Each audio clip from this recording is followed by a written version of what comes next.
Hello, this is Ki with RunScore. We're going to cover the security measures that can be incorporated in between a RunScore server and a RunScore client session, either on the same machine or between machines, as we've talked about before. The first thing we're going to do, again, remembering that the port 33,000 and the machine name of home or the IP address for this machine to be able to do a connection.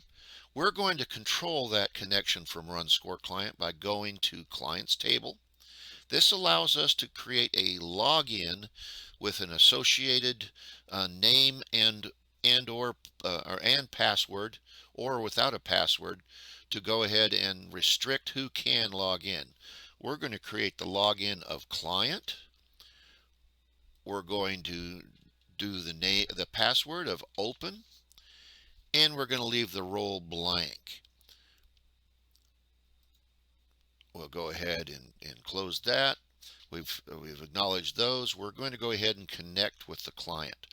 Again, once we get a connection, instead of going directly to all the screens, it'll show that we have a login required. We're going to make sure client's in there, and we're going to type in open. And now we have access to all the functions in there. If we didn't have that, it would bump us out. We wouldn't, if we didn't have the correct password, we couldn't do that. Here you can control who can or cannot connect to your server session from a client. We'll exit that. Now we can restrict even further by going into a roles table. Currently, the default, if you edit default, notice that all the functions and all the listing files are allowed. What we're going to do here, we'll cancel this. We're going to add one that we're going to call client again. We're going to allow them to initialize external timers. We won't let them initialize results so they don't accidentally delete things. We're going to go let them access all the functions here. We're going to allow them to create, edit, and access the internet at name screen. We're going to allow them to edit that. On the listing files, we're not going to allow them to edit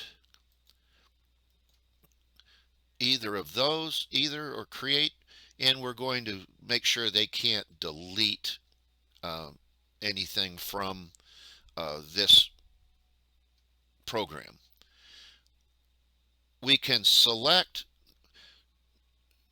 several things that we hide from them so that they don't have a capability of doing some of the actions we'd worry about. We're going to select awards and tools. Those are the red header fields. We'll hide those and we'll click OK on that. We've got a client now. We want to go, or the roles, we want to go and adapt the clients table. Pardon me. Edit, and we're going to now say it can be client instead of default. Hit OK on that. Now again, we have two files here that were just my separators, awards and tools. We hid those. Let's go ahead and connect on the client. Again, it'll take a few seconds. Client is now, the password is open. Click OK, and we are connected. Now let's go and look at the listings and notice those two red files are no longer there. So we have restricted access to those listing files from this client. You can also set it up to where you have just one, say you have an announcer, you can go in and spend a little time to set it up to where all the other listing files but announce are hidden on that listings screen for the client. Again, very powerful tools to limit or do anything else you want to do, and this just makes it so that the client can't wreck your own program or cause other problems. Again, a very simple feature in there. You can go in and edit the clients, the login table and the roles table at any time, and you can have multiples of roles and clients to allow certain people to log in when you want them to and certain not. I have one set up as my default for me to use with full functions or the default functions. Again, on the roles table, if you look at the default, everything is allowed from the client. The only thing that you can't do is you can't delete a internet name screen. You have to use the browse, but you saw that in the previous program.